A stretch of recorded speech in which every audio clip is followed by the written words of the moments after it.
Hello, I'm the Angry Spork. Today we revisit the New York City cop teaming up with a heat-packing researcher. While it follows up on their first meetup, which we saw in Tomb Raider Witchblade Revisited, it takes place before the other crossover I reviewed several weeks ago. Yeah, my bad, but as it is, some episodes are being uploaded outside the order I originally intended, so what are you gonna do? Except that is taking issue with Witchblade Tomb Raider 1/2. So let's see if this comic makes us want to turn the page, or turn our heads.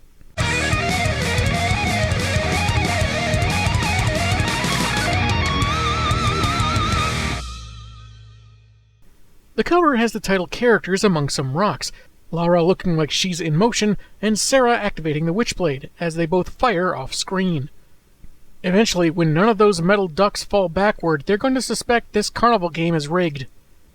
Plotted by Michael Turner, scripted by Bill O'Neill, and with art by Q Cha, Mark Paryario, Dan Fraga, Andy Owens, Walden Wong, Matt Nelson, Jimmy Yu, and Brian Buccellato, because it's one of those comics that changes up the artists every few pages for whatever reason. We begin with a man in shadow, shirtless, drawing something on the wall in blood. A funny thing happened to me. Oh. Use a pen, Sideshow Bob. He narrates that a respected elder told him he had achieved everything he could as a mortal man, but since he wasn't satisfied with that, he needed to go on an unguided journey, through thickets and darkness, that most haven't the courage to undertake. My respected elder said he knew where one such path might begin. In New York. In a brownstone. In a gem. In a Cracker Jack box. In a snack cabinet. In the kitchen. His narration continues as several men with guns are killed by an unseen creature. The dragon sought only illumination and blood. It really wanted to kill those minions from Despicable Me. Our heroines are looking at photos from the aftermath of the massacre, specifically the bodies, and Pezzini doesn't think it's so bad, which Lara seems to find surprising. All those killed were either known crooks or suspected killers, so sympathy for these particular dead ain't exactly easy. However, forensics did find the DNA of a known assassin, Wing Fat. He was a Chinese national that was DNA matched to the killings of 3 Chinatown residents several years back, but because he was an attaché to the Chinese consulate, he had diplomatic immunity. The best the NYPD could do was to deport him as persona non grata, meaning that he's no longer welcome in the U.S. Sheesh, this Rush Hour reboot certainly took a dark turn.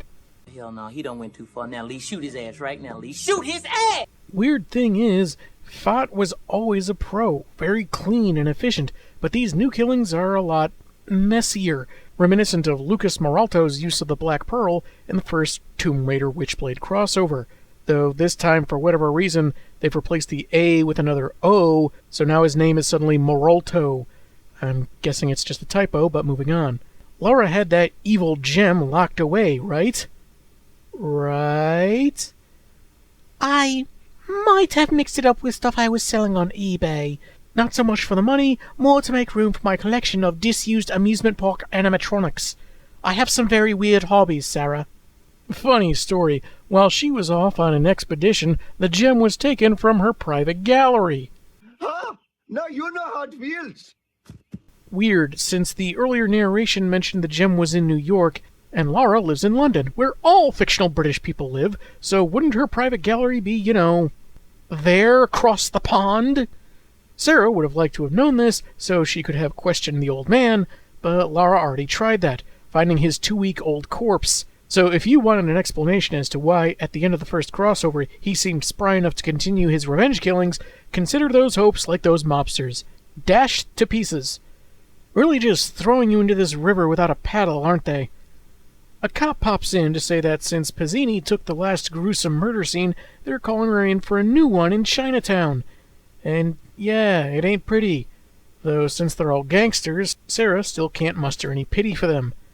I'll say this, I'm glad I didn't have an expensive dinner I'd feel obligated to keep in my stomach.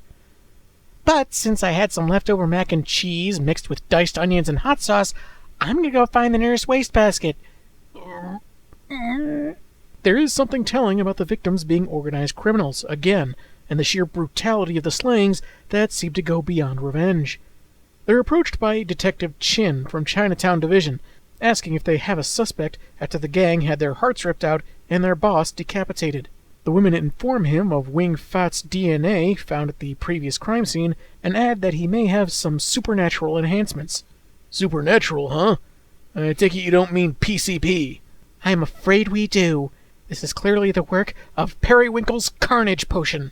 They try to say Fat might be more than an assassin now, without getting too detailed about the Moralto incident, rather than the expected disbelief, because to these two, who wouldn't laugh this off, Chin mentions rumors from superstitious old-world locals holding up in fear, claiming a dragon has come for revenge for some offense to ancient ghosts, committed by organized crooks. Jordan Godzilla Sullivan, you stop that and you stop it now. Sara figures she and Lara should deal with Fat, dragon or no, and after being informed that other gangs have been warned of the threat, they instantly appear at a new crime scene with more bodies. Before Chin can check on the officers assigned to the location, a large scaly creature ambushes him. Hey, you! Seen any dragons around here beheading gangsters, performing unlicensed heart surgeries and whatnot? Our heroines prepare for battle on a 2-page spread that looks pretty cool, but feels like it takes up space, and apparently the dragon grabbed Chin since Lara says she hasn't got a clear shot. Sara, her Witchblade fired up, intends to head in, but it looks like her fellow cop is already dead, missing his lower half, and Pezzini declaring this was Wing's last victim. Yeah, that progression didn't feel janky at all. Did they think half issue meant pacing makes half as much sense?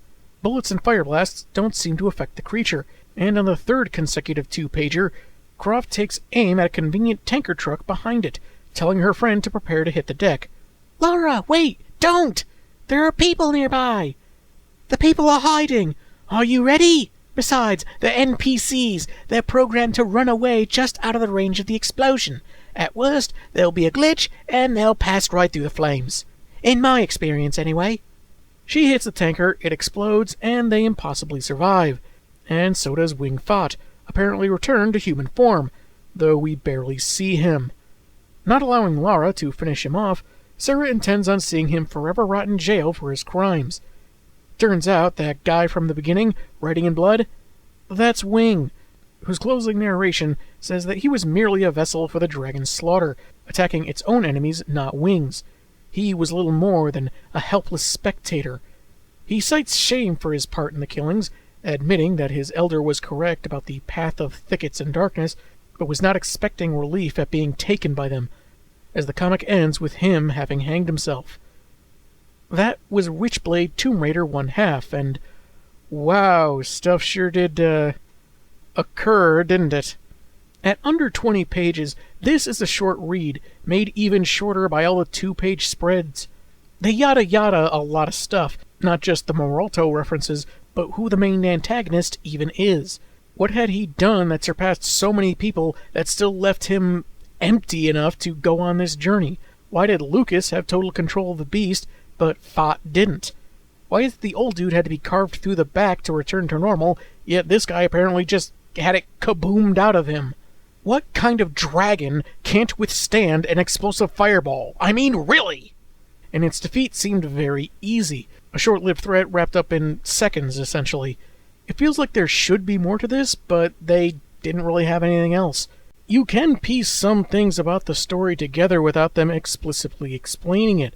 Like, the dragon was taking control, it wanted revenge on its enemies, and this is likely connected to what Chin said earlier about spirits being offended by organized crime. We can even assume that he killed Moralto because the dragon hated being bonded to him for that short time. And even if you can forgive some details being left out, like how Fat was so good he could break into Lara's place to get the gem, but the story overall feels lightweight and not as interesting as it could be. We don't get to know Wing Fat beyond some final platitudes, or what he was using his blood to scrawl on that cell, and our heroines just seem to be used to each other, no tangible development for their partnership. Lara is in New York for whatever reason, shown photos of grisly murders for whatever reason, and joins in on the case without much contribution, like perhaps any special knowledge she may have gained about the gem since she took possession of it. You might be able to argue that maybe Sara called her in because it reminded her of Lucas Maralto, but that's hardly a reason for a flight across the ocean when a phone call would have sufficed. Not to mention, it seems she didn't even see the similarities until talking about it with Croft in the first place. There also seemed like a flipping of their attitudes about dead murderers. In the first story, Lara very coldly takes out a couple guards that she happened to know were hired killers. Somehow. And Sara is ticked off about it. Yet here, the detective is totally nonchalant and apathetic about some dead gangsters, and the archaeologist seems surprised and practically offended. You could say Pezzini had an informed context on what those dead crooks had done, but Lara? Maybe she was reacting to the garish nature of the killings, but knowing they were bad guys didn't seem to change her attitude much. Despite different styles changing up throughout, the art was fine, though the dragon demon whatever looks noticeably different than when Maralto utilized it, looking more, well, dragon-like. Though it seems that because it's a half issue, they felt the need to scrunch certain details into panels, so it looks kind of awkward, and ironically, stuff is left out, though they felt they had enough space for 3 separate 2-page spreads. While I censored it for the review, it gets pretty graphic with the dead bodies, though not as much as with active slayings. Nothing overly cheesecakey, save for this pose of Lara's that certainly seems less about the fight she's in and more about showing off her curves. This felt like a much weaker adventure than the first, having similar problems with pacing and lack of characterization, feeling like half a story, and not because it's a half issue. It definitely could have benefited from more time spent on its foundations overall. I'm the Angry Spork, and man, have I got issues.